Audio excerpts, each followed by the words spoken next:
Hello and welcome to Unparliamentary Mayhem, a mishmashed podcast that will take us into the realms of social combat! That's okay, Boris he only Johnson. sung like 3 bars, and so that's not a copyright strike. So, you might have guessed from those voices, there's slightly more people on this podcast than usual. This is a crossover episode with the team at Mish Mash Mayhem. And who are Mish Mash Mayhem? Don't know.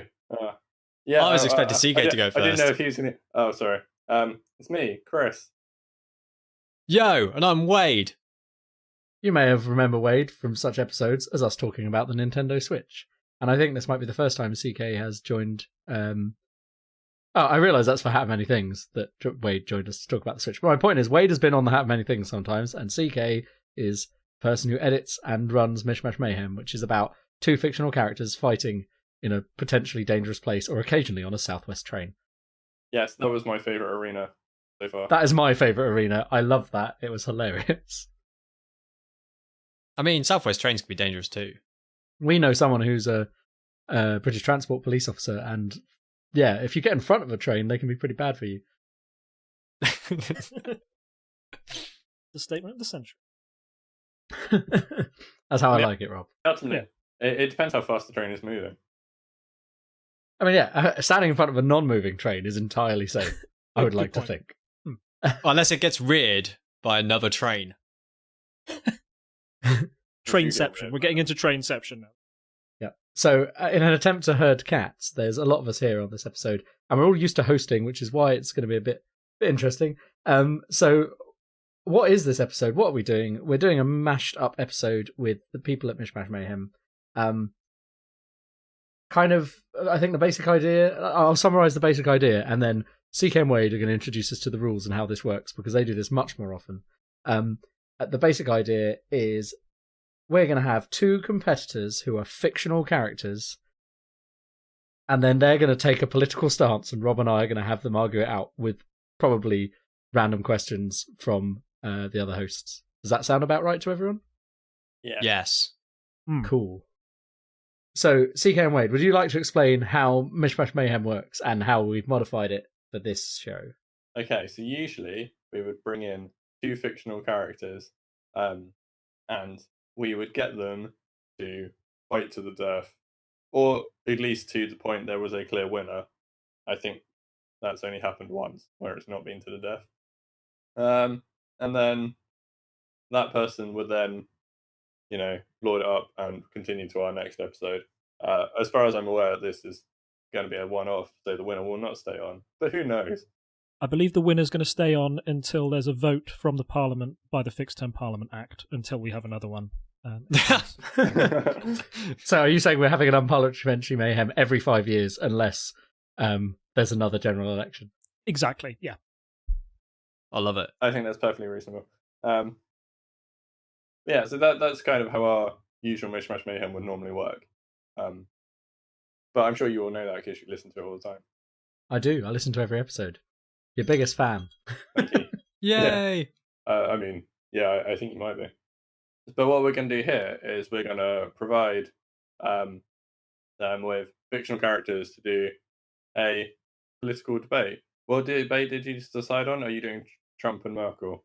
I think it was Trump and Merkel to be world leader. Yeah. Yeah. That sounds good to me. I think that's more fun than Brexit.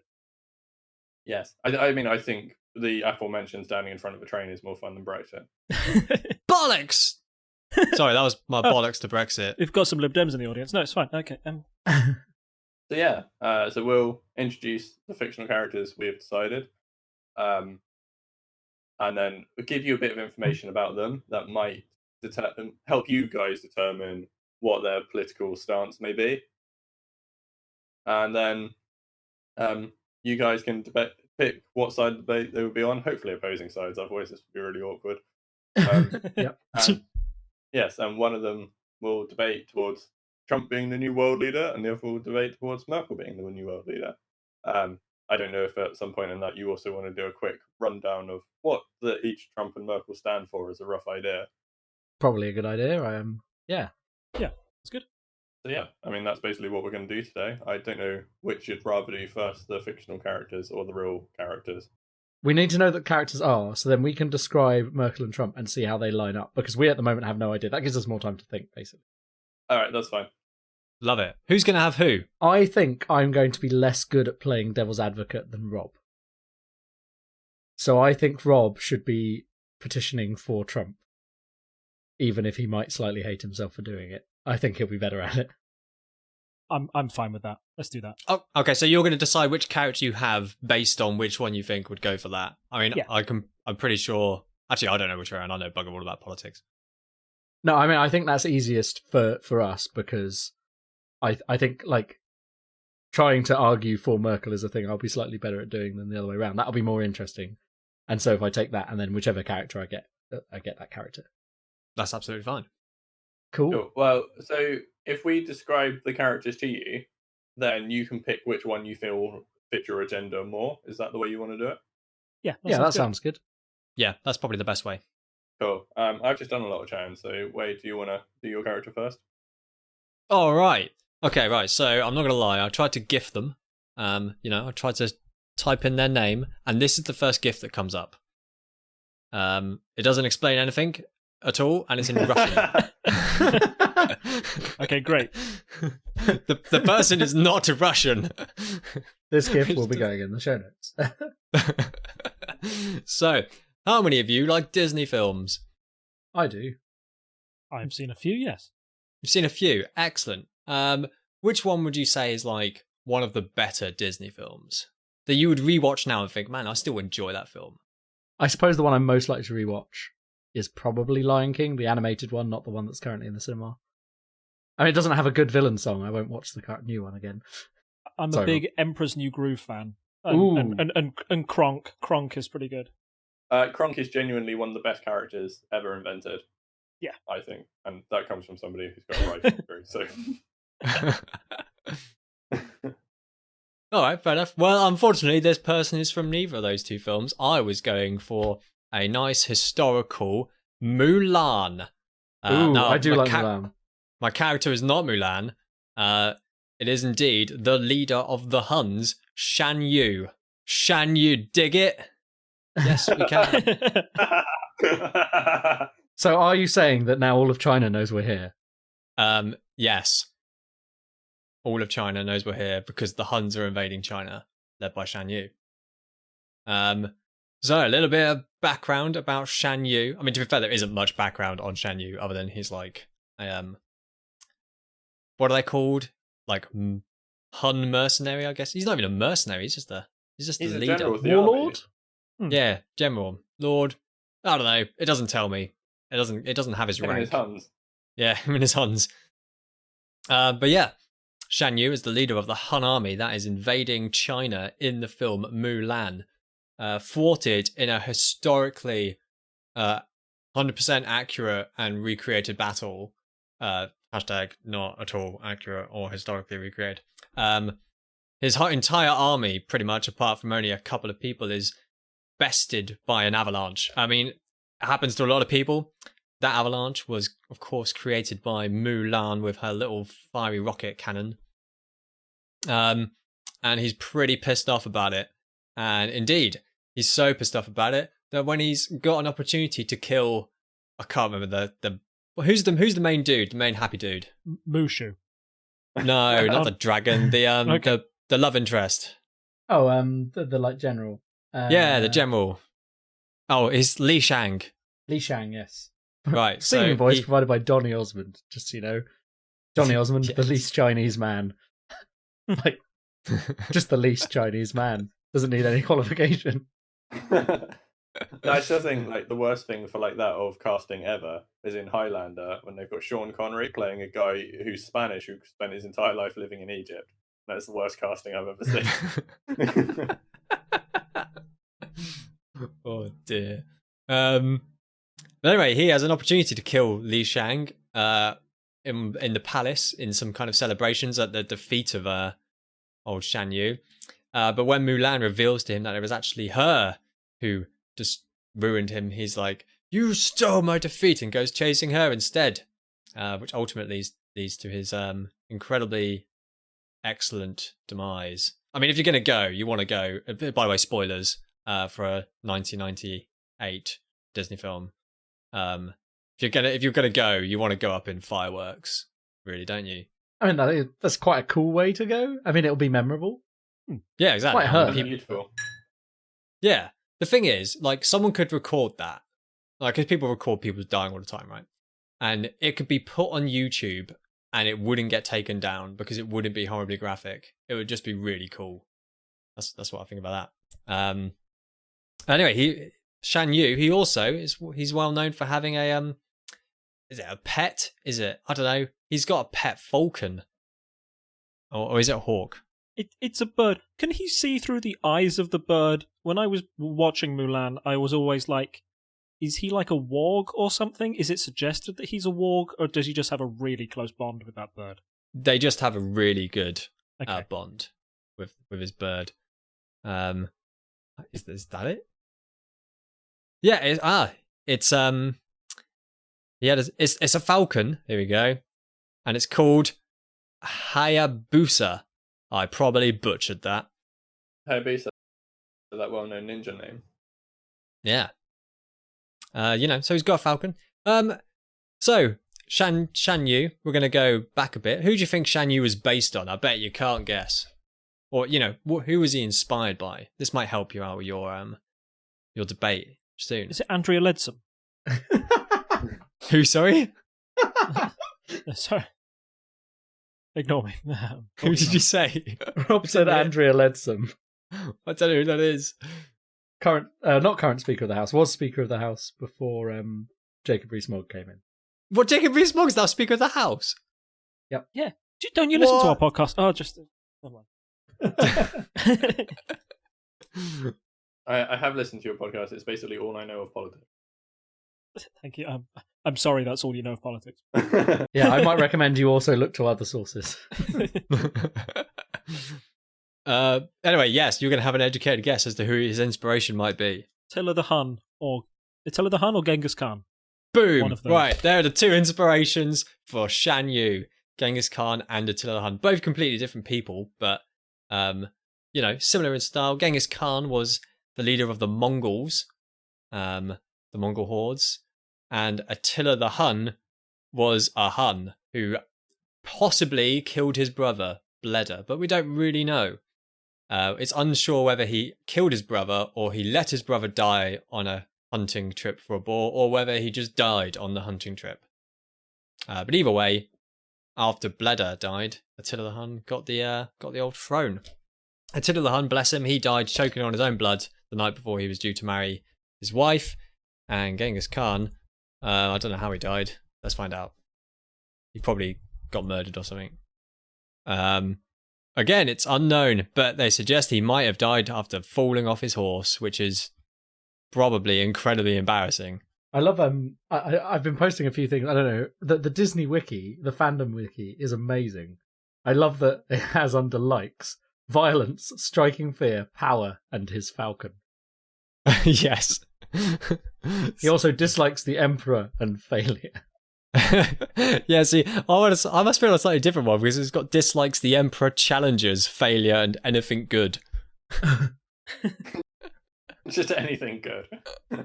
Anything good. Also, I hadn't realised that he's listed as actually having superhuman strength, which is quite impressive. Well, I mean, he's pretty bulky, isn't he? And he climbs out of the aforementioned avalanche that kills his entire men. That's true. I would have seen it as I would have probably said, cartoon endurance, I suppose. A plot necessity. Yeah, necessary to survive for the plot to be interesting. And cartoons are really big on people surviving for plot reasons. But yeah, what's interesting to note about Shan Yu though is he was originally from the north of China. That's what it says here. And one of his quotes, this should give you some idea of what he's thinking in himself, is by building this wall, he challenged my strength. Well, I'm here to play his game. Obviously referring to the Great Wall of China and not a neighbour's wall in a garden dispute or something. So but that obviously would be a challenger, and either for the war would dislike them. Yes. How dare you take 10 centimeters of my garden from me? I'll show you. And then he like invades with like 17,000 horsemen. Just stampeding through the house. But yeah, there is a quick summary of Shan Yu. Han leader, invades China based on Genghis Khan and Attila the Hun. Likes conquering things, dies by a firework, has a pet falcon. Arcaz. So, see, it says north of China. I think he's just from the north. That's what it was saying. Yeah. Oh. I mean, it says North China here. I believe. Oh no, north of China. Oh yeah, I see what you mean. He has to be north of China, because if he's in the North China, then he's attacking the wall from the south, and he's attacking from within inside China, which completely defeats the point, I think. Oh god, it's an inside job. Oh dear. You can slightly edit that into me not sounding like an idiot. Fine. Good. Or you could leave it so I sound like a total idiot.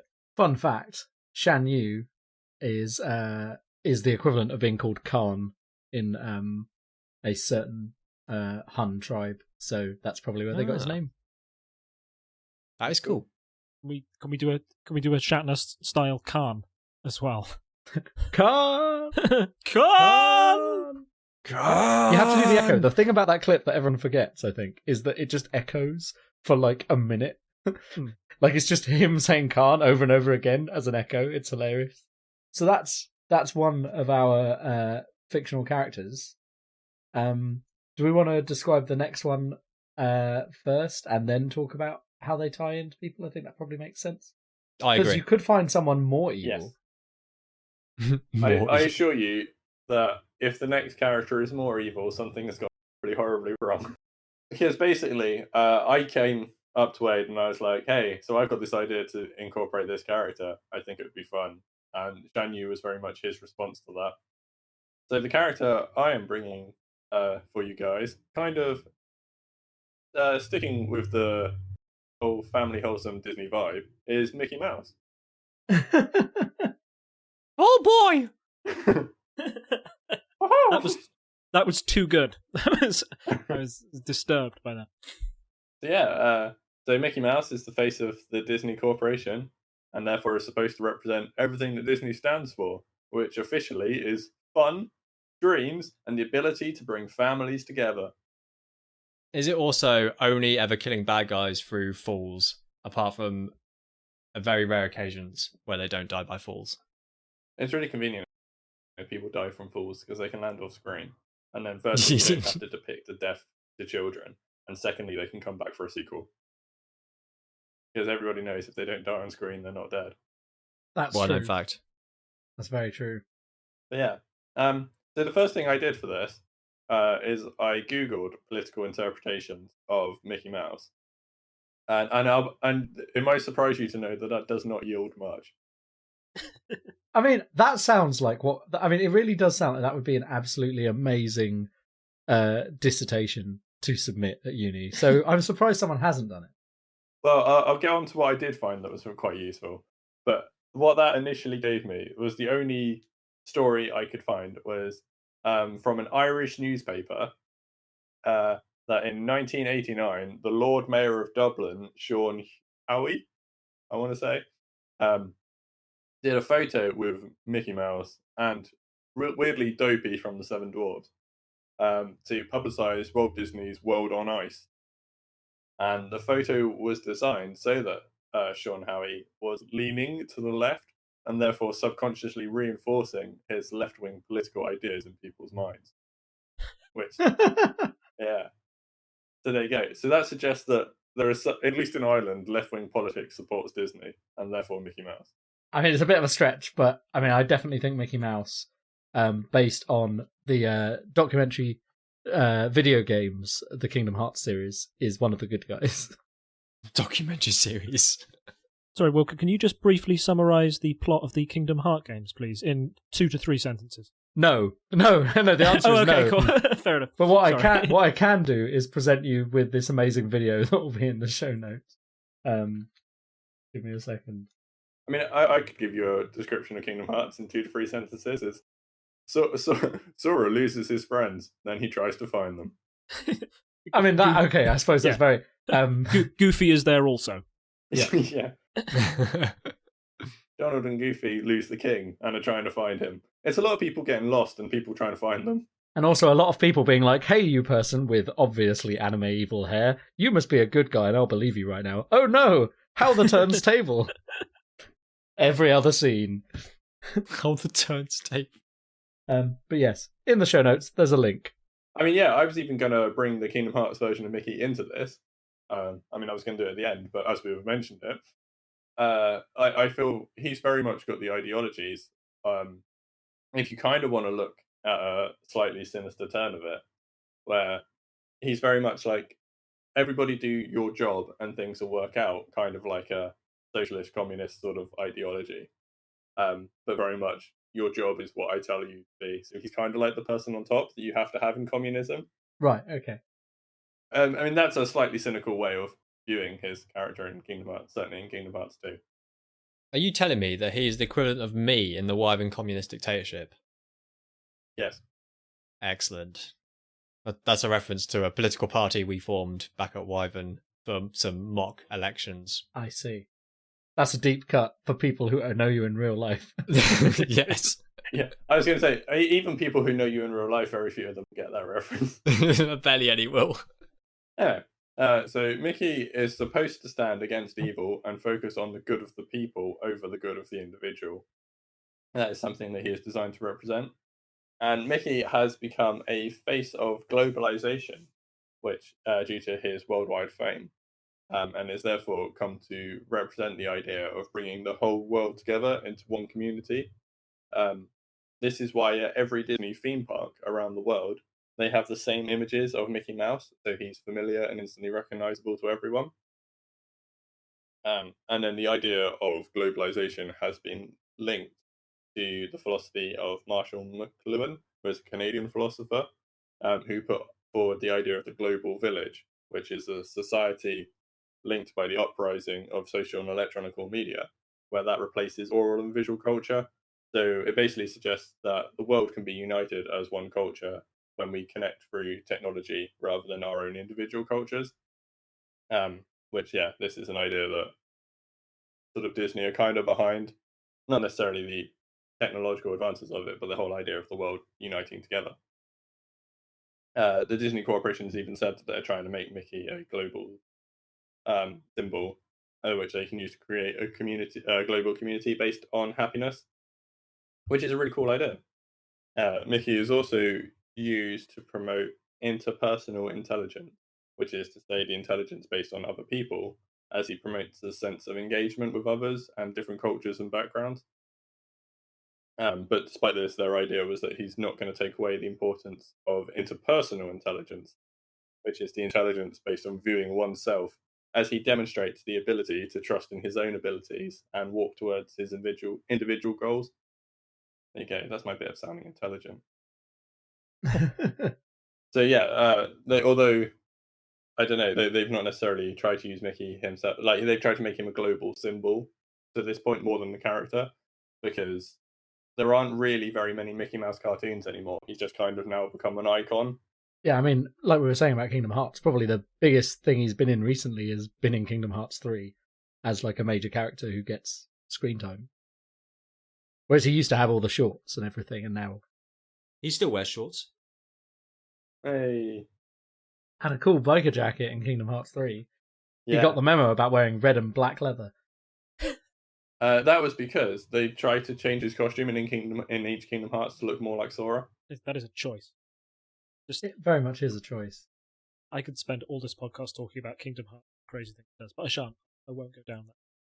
The one sort of disadvantage to Mickey becoming like this sort of big global symbol of, bringing everyone together, is there is the counter argument where, although Mickey is intended to show happiness and like the ability for people's dreams to come true, due to the financial applications associated with buying Disney merch or watching their films or visiting their parks, he can actually be seen as a symbol for people with little to no income, as like the unattainable utopia. And the fact that he seems to ignore the delusion that he seems to ignore the harsher truths of reality, and that to a poor person he might seem like something you can't have, and therefore you can't have happiness and dreams coming true. That is one potential counter argument, but that is not his intentionality. It's just something that cynical people could argue. Yeah, I mean, I don't think anyone would say the Disney Corporation is like the absolute bastion of good choices, but No. any large global corporation based out of the US probably isn't. So, this is the fictional character as opposed to us judging the Disney Corporation on its morals. Yeah, absolutely. I just, I thought it was an interesting point.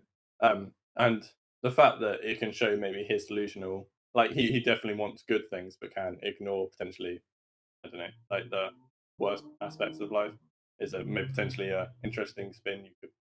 But yeah, essentially that is Mickey Mouse's jam. He's all about goodwill and happy times. So I suppose we now have to assign these characters to our debate. And, I mean, I don't know about you, Rob, but I feel like there might be quite a clear choice that's been presented to us here. Yes, yeah, no, it is clear. I think Shan Yu, with his obvious dislike of walls, will be for Merkel.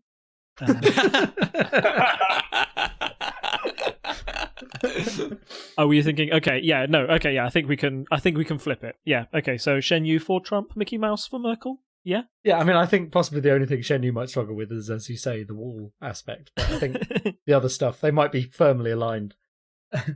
I think you'll be able to come up with a good solution for that, to keep the Chinese out.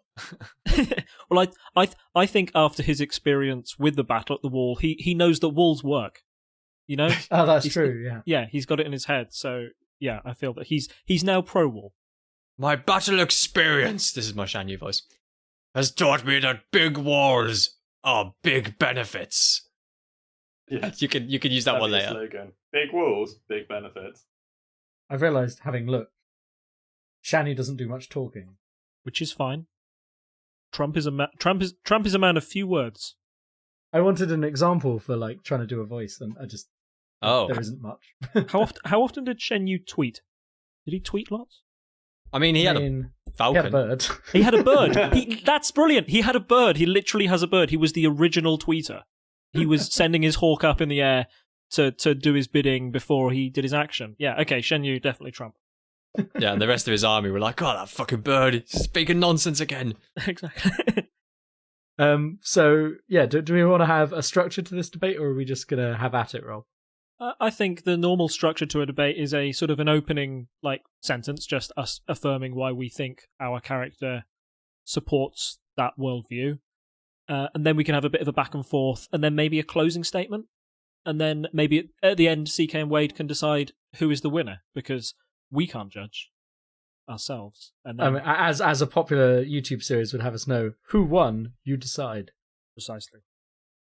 Are you going to have some open questions, or are you not going to have some open questions? But please, I would love some questions from the floor as well. So yeah, if there are any, maybe after our opening statement. Yeah. Yeah, you're going to get some very unpolitically informed questions. That's fine. I'm ready for them. Without further ado, social combat! Theme plays. I don't know the theme tune. No, I just go into Giles' theme every time. That's my problem. Street Fighter! The theme is...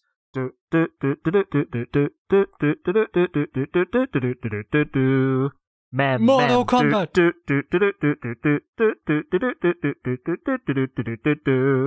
Mem, ring ding ding ding ding ding, ring ding ding ding, mem, ring ding ding ding ding, ring ding ding ding, mem. How do we make Rob stop? I'm not sure. Okay, sorry. I'll just go make a cup of tea, I'll be back. Still singing the Crazy Frog. Right, okay. Who wants to start? Well, rock, paper, scissors for it? It's a great 1, 2, 3, then we do it, and then the winner goes first. Send gifs. On my count of 5, you send gifs of your rock, paper, or scissors. Okay. And then it'll be really obvious. Yeah? Yeah. So start typing, and on 1, 2, 3, 4, 5. Well, okay, you win Rock- with the rock, old paper, rocking scissors. parrot. Wow. That was the Okay. top hit for scissors. Yeah, Was that the top hit for Rock? it was the top hit for Rock. Yes. So Excellent. parrots should not have arms. Okay, that's a debate for another podcast. Right. Yeah. So I'm going to be representing Shan Yu, who's going to believe that Trump should be the new world leader. Couple of reasons why Shan Yu sort of like matches up with Trump so well. Trump has obviously quite an insular worldview. He puts America first, and I feel that Shan Yu is going to put the Huns first in front of everything. He dislikes the globalization of the world and what's going on. He doesn't want some weird sort of monoculture. He wants other people to be proud of their own. Also, I wouldn't say Shan Yu is a great talker or a great thinker. He doesn't really respect that in the people that he fights. So going up against somebody like Merkel, I feel he'd be quite, he wouldn't want to support somebody like Merkel. He'd be well up for a leader, a strongman leader like Trump, taking control of the direction of the planet. I think that's basically it. Oh, and the Hawk, I guess. Yeah, the Hawk, the original TweetDeck. The best way to get your message across. It goes right over, you don't have to go through the lamestream media. You can just go straight to the people with a hawk to the face. So that's why Shan Yu is going to be supporting Trump. Mickey Mouse, as we discussed, big on globalization and bringing the world together. And I think probably you could say that lines up well with Merkel's kind of view of essentially, while she's not head of the EU, like Germany is the biggest contributor to the EU. And so in some ways, she is almost the head of the EU in that sense, the kind of de facto largest power. And one of the most powerful women in the world. Some would probably say she is the most powerful woman in the world. I think that would seem reasonable. And so I think kind of she is involved in globalization. EU kind of it's breaking down of borders in the same way that there's the breaking down of borders when you look at entertainment media, and like we were discussing earlier with Disney and the kind of global reach. So I think that's kind of very easily aligned. And while she's not the most left-leaning and the most liberal leader out there, I think it kind of lines up. It's probably like, I know we said Mickey Mouse and all of that was quite, there was these ideas of being quite out there and quite globalization and all that. But coming from the US and so on, I still think there is, there's a certain conservatism to Disney that probably lines up quite well with someone who's part of the Christian Democratic Union. I think that fits quite well. I don't know if there's anything else I'd say though, really. Oh, yeah, no, there you go. One other reason he might like her. She has a doctorate in quantum chemistry, and he was once a wizard, and those are quite similar. Okay, should we now take questions from the floor? Yes, I have a question. Are you acting as Shan Yu, or are you just discussing out on behalf of Shan Yu? I just want to know how to address you. I don't want to offend anybody with my terrible accent, so I will be speaking on behalf of Shan Yu. Okay, Shan Yu's counselor. Naturally, if you're supporting Trump as a world leader, how do you think this is going to affect relationships with China, especially considering your historical background in this area? I think me and Trump both have a very similar view on China. China has too much power, in my opinion. Not only when they built that wall did it mock Shan Yu, but their trade policy is certainly mocking the US trade policy and their domination over the global stage. So I think that, my view and Trump's view align very much on this matter, and we will be taking tough measures towards China to reduce them as a superpower. Just silence. Shit, that answer was really good. It was so hard not to laugh during that. It was amazing. Oh, God. What's like the usual format? Would I have to ask you? Yeah, I guess. Yeah, somebody else, or you can ask how Mickey Mouse would deal with China. I'm sure Mickey Mouse doesn't have a plan for China. He'd just sell more of his cheap DVDs there, maybe. Yeah. So as a follow up, then, Mr. So again, are you speaking on behalf of Mickey Mouse? Oh boy! No, I don't think I can do that for the whole episode. I'll speak on behalf of Mickey, I think. the Right Chancellor on behalf of Mickey Mouse. What is your plan for China? Well, I mean, I think Mickey would be happy to have closer ties with China. I mean, where else is most of Disney's merchandise built anyway? So I think it's reasonable to assume that Mickey would be pro reaching out to China and but like in a sensible way. Like he wouldn't just be like, oh yes, China. I think there'd be a discussion of, so famously, for example, Disney films have not been released in China much other than Mulan. So I think, Disney is well aware, and therefore Mickey by extension, of the difficulties of breaking into that market. And so I think it would be kind of a tit for tat kind of thing, where it's like, well, we're happy to trade with China, but it has to be on there has to be a discussion of the terms there, but it wouldn't be just like a put up a wall, and it wouldn't be introduce tariffs. I think it would be a more open policy, which would be more in line with how the EU views China as well. You mentioned putting up a wall there. It just interests me to know, the Chancellor of Shan Yu, what are your feelings on putting up walls? They work. Boy, do they work. Yeah. They keep people out. They keep invaders out. They stop an invasion across borders. That's why I think Trump should make sure every nation state in the entire world is walled, to make sure we have absolutely zero mixing, between people across those borders. Yeah, certainly after my wall experience and my time there, you just can't break down walls. That's not a realistic thing that you want to do. Look at that wall in China. It's still standing. And guess who paid for it? Me, in the battle with my men. So not doing that again. We'll build a wall around every nation state, and everybody can just be happy without having to impose their cultures on other people. Shan Yu's representative, that seems quite a bit of a contradiction to what most would assume your standard kind of idea on freedom of movement would be. I believe you're well known for riding horses around quite freely and liberatingly. Why do you now want to constrain yourself? Look, you saw the movie. I was defeated by a girl and a dragon voiced by Eddie Murphy. If walls just don't come down that easily. Challenge. It was too much of a challenge for me, and that's one of my big dislikes. Challenges. So that's why I've changed. I'm a changed man, and that's why I'm putting my support behind Trump at this time. The wall was a very personal time in my life, a very difficult time in my life. I'd appreciate if you didn't bring that up again. Thank you. Mickey Mouse's representative. Yes.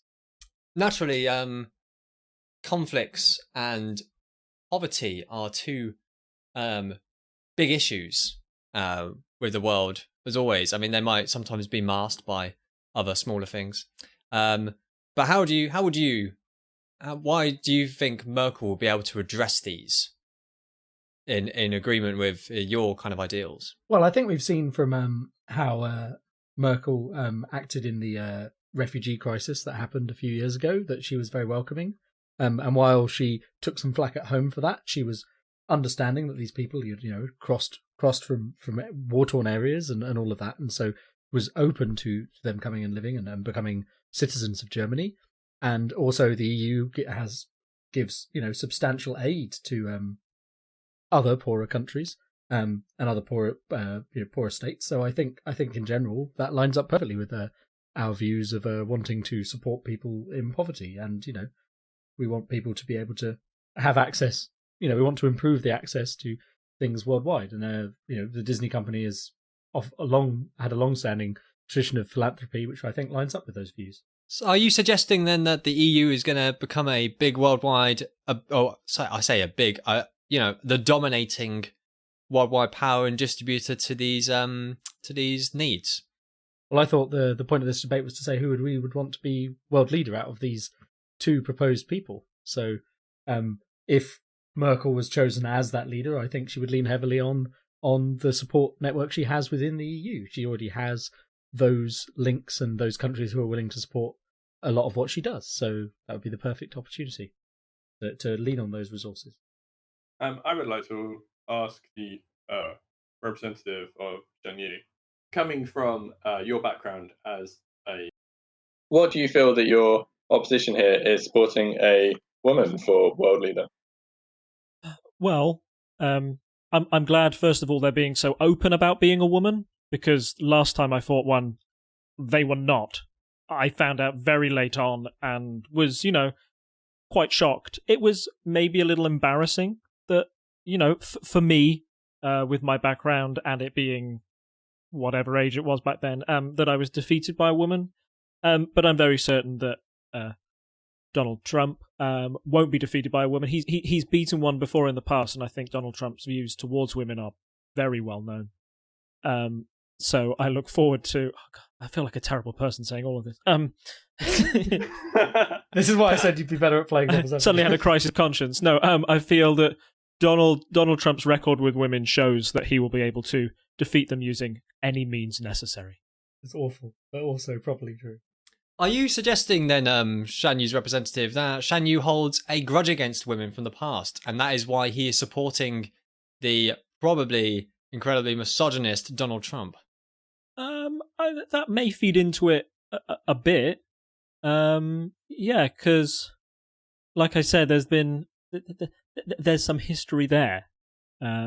Mulan was, look, I believe, they made a man out of her in the end, as I believe the song goes. And then she was able to find her destiny. Look, I don't want to be drawn into a big gender politics war on this. I think that Trump's values speak for themselves, and this is what I'm here to speak about today. I'd then like to kind of direct that question towards Mickey Mouse's representative, and to say, what do you feel about somebody with Trump's background towards women potentially running for world leader? Well, obviously I'm opposed, and that's why I'm supporting Angela Merkel. And I think, possibly a lot of the problems we've had in the past might be, men have had a long time in the sun, let's say, all the time, since before Shan Yu was around. And I don't think there's necessarily a problem in letting a woman take the helm.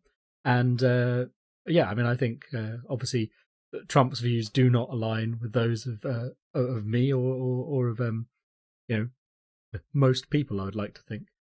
Women cause avalanches. Do you have any evidence for that? 100% of the women I've met have caused avalanches.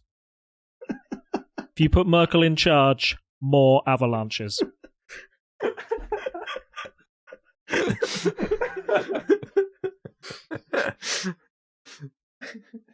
Sorry, I didn't mean to derail your argument like my entire army was buried under a mountain of snow. Please continue. This is an open question. Speaking of armies, naturally, as a world leader, armies are going to be a very important topic for, what should we have armies? How strict should the management of these be? What are your thoughts on going forward into a world led by a world leader and the necessity for armies? I think in a Trump-based world, we will have no need for armies. There will be world peace because we will all respect the walls. No armies will attack the walls. It's a bad idea. Therefore, no need for armies. In the current climate, I don't think no one's talking of getting rid of the armies that countries already have. The world leader position is not not a dictatorial position. Countries can still maintain their own borders as they like, but one would like to see it overall as we go forward. Kind of, I suppose, as a federalization, you wouldn't need to have armies if eventually this world leader position leads to us having an overall world state. Then we wouldn't need to have armies in that situation, which would be great. That would reduce the need for fighting, which eventually would one day, over a long period of time, hopefully lead to true world peace. Can I just say I don't think Mickey really has any experience when it comes to military leadership. Obviously, I do. I commanded an entire army for quite some time. Mickey put Goofy in charge of his army. Goofy. That's all I'm going to say. Equally, though, you're suggesting that you're going to get rid of all armies. So we're going to get rid of all armies, but just in case we need them, then Trump is going to be the best guy. I believe he's a strong leader. He'll make sure the armies defeat everybody else's. If you put Merkel in charge, she's going to get Mickey advice, and we're going to get some goofy surrogate in charge of something with a Keyblade. What's a Keyblade do? I don't know. Nobody knows. Although Goofy is in charge of the Knights of the Disney Castle, which is what you're referring to, it is also true that the Disney Corporation owns the largest navy in the world. So there is some military background. It's true. I think it is technically the largest flotilla, but yes, we'll take it. Yes, I believe a lot of your experience of armies is land-based, Shan Yu. Naturally, if you're voting for a world leader, 70% of the world is covered in sea. Or what do you think Trump is going to do best to manage, preserve, and utilize our oceans? I mean, he's not going to preserve those oceans. Boy, is he going to use them for something. I guess walls need a lot of cement. Cement needs a lot of water. What are the oceans really doing for us anyway?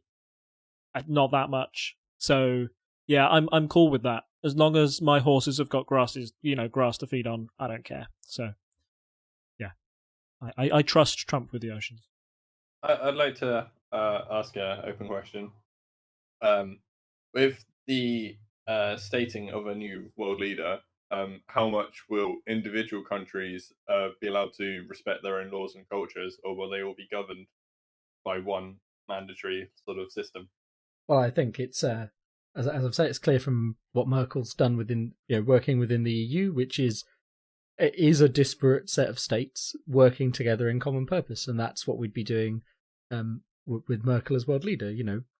Those cultures are respected. We have documents in multiple languages, and yeah, there is a bit of an overhead to that, but it's the best way to be in democratic society and to allow everyone the chance to voice their opinions and to have their cultures protected. Look, when Trump's in charge, you're not going to have to listen to you're not going to have to sing A Spoonful of Sugar as the new world national anthem, okay? You can sing whatever you want in your own damn country. The man's not going to keep you pressed down. Sure, America's going to do America, but Britain's going to do Britain. China's going to do China. Everybody's just going to keep to themselves, right? And as long as you don't get in each other's way, then it'll all be cool. So, yeah, that's our approach to the whole international agenda. There is no international agenda. There is no man keeping you down. I don't want Mickey on my dollar bills. That's what I'm saying. Okay, so we've heard a lot, and I think I'm getting a general feeling from the audience that you think that Trump and Shan Yu are bad people. But I'd like to, ensure there were a couple of villagers who got in our way, and that scene with the doll, yeah, whatever. But I'd like to remind you that Disney is responsible for Home on the Range, an animated film so bad in 2005 nobody saw it. They've been responsible for the continuation of the Pirates of the Caribbean franchise, a franchise that should have ended. Maybe could have got away with a sequel, okay, but the last one just come out. It's completely rubbish. And most importantly, in 2009, Jonas Brothers, the 3D concert experience. Do you really trust Mickey Mouse to support somebody to rule the entire world when he can't even run his own corporation, right? Okay? That is why you need to support Shan Yu and Trump for world leader. Thank you very much. Well, I mean, I think it's interesting that Shan Yu would choose to go against, say such things about the Disney Corporation when he obviously cut a paycheck from us back in the time of Mulan. But, it was 20-odd years ago. We understand. People move on. People change. But, speaking on behalf of Mickey is not the be-all and end-all of Disney. He is a mascot. He's an ambassador, true, but he's not the person who runs the place. He is just here to represent the corporation's views on why Merkel should be chosen as world leader. And I don't think, we don't necessarily expect him to have the financial acumen. That's why we have accountants. So, yes. I think overall we're saying that we would like a more open, a more tolerant world, and out of the two options presented, that's certainly Merkel. More avalanches, though. Play the ball, of course. Cheers from crowd. Yeah. Somebody's waving a banner or flag or something. Well, I suppose it's up to you, our two listeners, our two hosts from the other show, to decide on a winner, in your view. Do you want to deliberate? Yes. I feel like it was both argued well. I don't like the idea of every single country being walled off. I feel like that's bad. But that being said, I would love to see the trending tweet women cause avalanches. The problem I'm having is that obviously, like, we're not trying to think who we want for world leader. We're thinking who argued the best for their world leader. Yes. Which is a very different argument. It is. Because otherwise it'd be like, well, Angela Merkel, because Donald Trump's a bit of a nut. That's it. Wade does not mince his words with his opinions. No. I mean, I think referring to him as an absolute tolerant. I mean, I don't know if you're like, from my perspective, your sound cut out. Then it was like automatic muting, automatic censorship. What CK said was so bad, his opinion of Trump, that it cannot be aired. I mean, if we were being honest. Well, what arguments did you like? Shan Yu's representatives' arguments were very in line with what I would expect from Donald Trump. Yes. They were very informative but blunt. And sometimes possibly misguided by their own opinion, which is obviously an opinion of itself. But they were very opinionated rather than fact-based. Whereas Mickey Mouse's... I mean, to be fair, nobody has seen him on Mickey Mouse's representatives' arguments seemed a bit more evidentially based, in my perception. Yes, he was often able to refer back to things that happened. Say, well, this is what we'd do going forward, but on a larger scale. In my untrained political vision. So therefore, if I was if I was hiring a political representative out of Mickey Mouse and Shan Yu, based on these, I would probably give it to Mickey Mouse's representative, as I feel they could give a bit more political swing. Having said that, however, it is well known that Donald Trump is incredibly successful in America, and America is one of the biggest countries in the world, and therefore Shan Yu's arguments were well designed and well tailored to a large audience, especially in a climate where, quote unquote, people are fed up with experts. I very much felt like Shan Yu's representative was able to bring maybe a slightly greater air of charisma into his speech, whereas Mickey Mouse's representative actually had facts. The old charisma versus facts argument. It's as old as time. That's what it boils down to, doesn't it? It's a very good point. And obviously politicians and people who are debating, they do have to have charisma and a personality, because if otherwise you just end up being Ed Miliband eating a sandwich. Yeah, that's it. I was going to say, nobody wants that. Meanwhile, in the Milliverse, everything is fine. Everything is fine and dandy. Everyone has bacon sandwiches. Everyone. I mean, to be fair, if somebody was going to campaign a world where everyone had bacon sandwiches. Everyone just has the exact same awkward photo of themselves eating a bacon sandwich hung up on their wall, and it just says, "Thanks, Ed Miliband, we love you." Yeah, this is tough. And there's only two of us, which is really awkward because there's not three of us. Oh man, how do I decide a winner? I don't mind being the deciding vote. That's very Trump of you. Which does sway me. Even if I lose, I will have won on the Electoral College, so I think it's fine. Okay. So do you want to we'll both pick a person, and maybe do you want to do, like, type it in on the count of 5 or something, as we did with the rock, paper, scissors? Yeah, Okay, I need to give me minutes to. I say minutes. I mean a short period of time to debate this in my mind even more. Trying to think who gave better arguments. Yeah, it's almost a shame that we can't have a playback, isn't it? Yes. When are we going?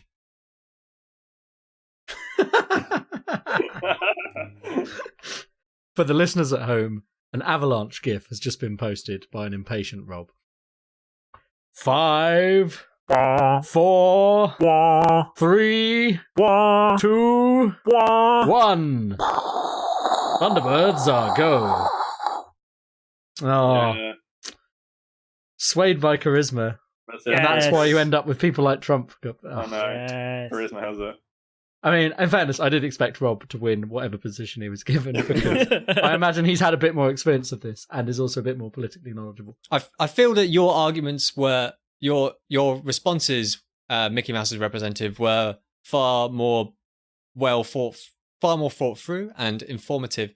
But from a political point of view, I think Shan Yu did a better job of reflecting how he wanted, how his views were reflected in Donald Trump. Fair enough. That's fair. Yeah, I felt like clearly you had ideas I actually liked more. Yeah. But you still voted for Shan Yu. It's brilliant, isn't it? This Yeah, post-truth universe we're living in. but that's it. I'm a sucker for anyone who can make me laugh. No, yeah, I felt he very much encapsulated a Trump mentality. Yeah, I think probably, and I mean, in all honesty, I have definitely seen less of Merkel on TV than I have of Trump. I definitely think I could. I mean, I'm still occasionally blown away when you see some of Trump's speeches, like how far down that rhetorical rabbit hole he goes. But I definitely have more of an understanding of how he puts himself across, and whereas like I just have a general impression that Merkel has been doing the job for a while and pretty good at it. With a few facts sprinkled in. Yes, the fact that he's been there so long suggests he is doing good at it. I think something that will be coming up at some point on actual unparliamentary language will be the fact that she's stepping down soon, I believe. Yes, she is, yeah. Yeah, she's decided. Well, basically, she's not going to be head of the party going into the next election. So I don't know exactly when it is and when the next election is, but essentially that's what's happening. Cool. Well, that was fun. I enjoyed it. It's not the kind of thing I have to do very often. Like, I'm quite good at making cases for stuff I am knowledgeable about, but normally like in a kind of scientific context, oh, why did you do this thing? Oh, I did this thing because X, Y, Z. The kind of political charismatic discussions are not a thing I really have to do out. I mean, it's a long time since I've been involved in student politics, so it's not really a thing I have to do anymore. So it was kind of interesting to do. I'm not surprised that Rob is a better debater than I am. A master debater. Exactly. I've spent a lot of time in my room by myself just debating away, so yeah. Happy to finally share it with somebody. I believe that's what you got married for. Oh yeah, and that too, yeah. I mean, so if you're listening to us, this is on our feed, you know who we are, Rob and I. We did give an introduction to Wade and CK before, but would you like to plug yourselves, plug your show? If you want. I mean, it's not full of politics. It's quite different. So would you like to maybe give your potted summary for people? So what we do is we will have two fictional characters, much like we have done today, and they will be pitted against each other in a fight to the probable death, for our entertainment, really.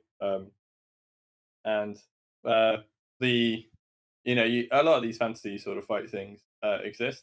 What makes ours, I think, largely different is the Die of Death. What is the Die of Death? The Die of Death is my idea that Wade tells me isn't patented, which is very upsetting. Well, basically, But it could be trademarked. Yes. We roll a d20, and we have a list of 20 locations, and then that determines randomly where the fight is taking place. We do sort of say to our fans, feel free to suggest locations for this to be added to the Die of Death list.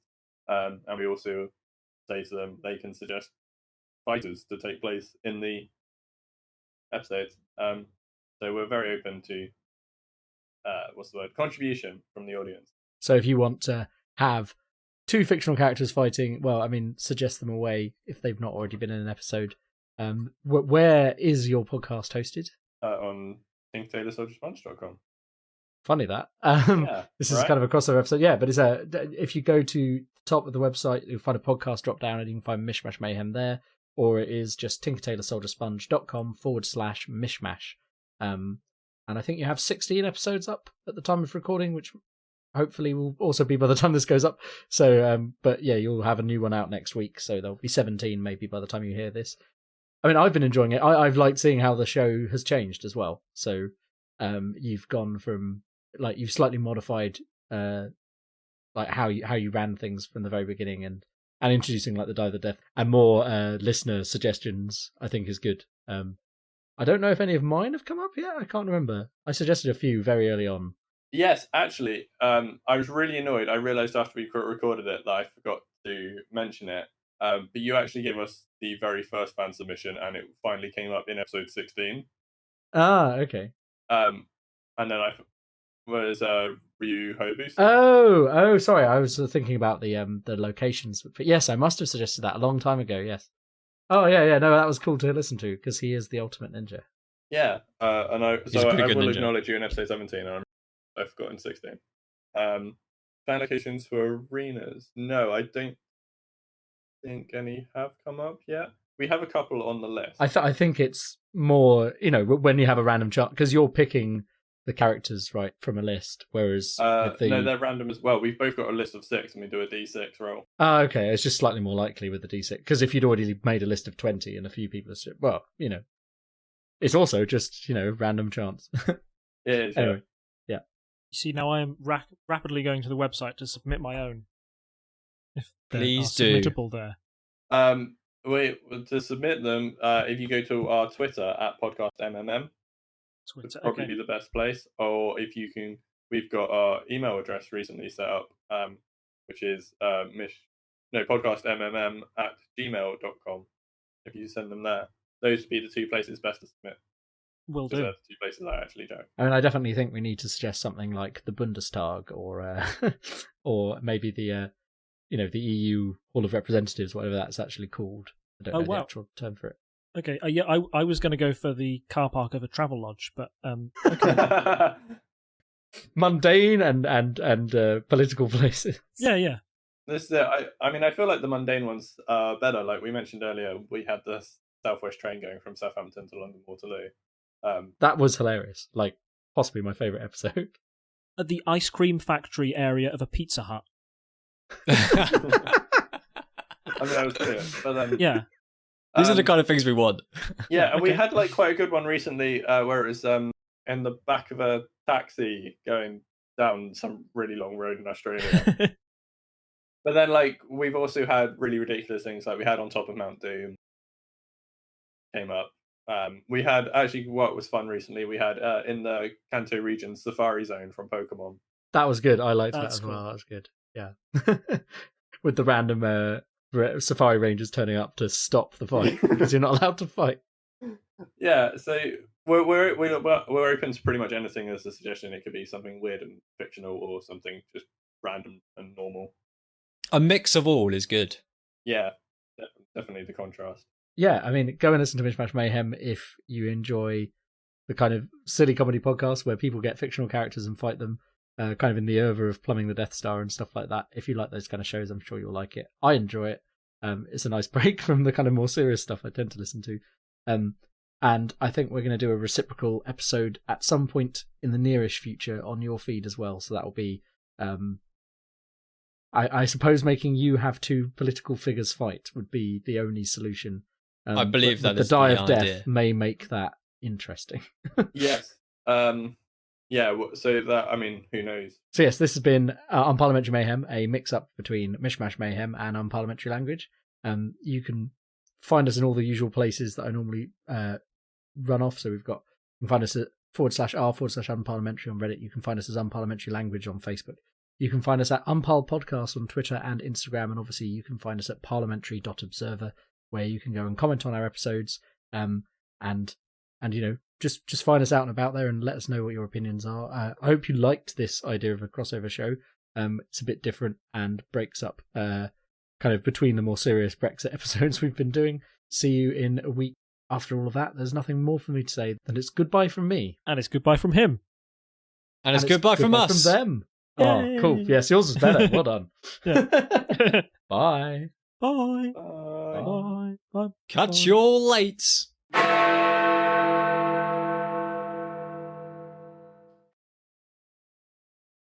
Hello and welcome to Unparliamentary Mayhem, a mishmash podcast that is going to be full of... that didn't work because I've already said mayhem in the sentence. See, it takes me a few takes because I haven't actually written this one out. Hello and welcome to Unparliamentary Mayhem. Mayhem. I love mayhem. Hello and welcome to Unparliamentary... I started laughing during that one. Hello and welcome to Unparliamentary Mayhem, a mishmashed podcast that will take us... where's it going to take us, guys? Couple of hours, apparently. No, give me a sec. Hello and welcome to Unparliamentary Mayhem. No, that was far too slow. Hello and welcome to Unparliamentary Mayhem, a podcast that will...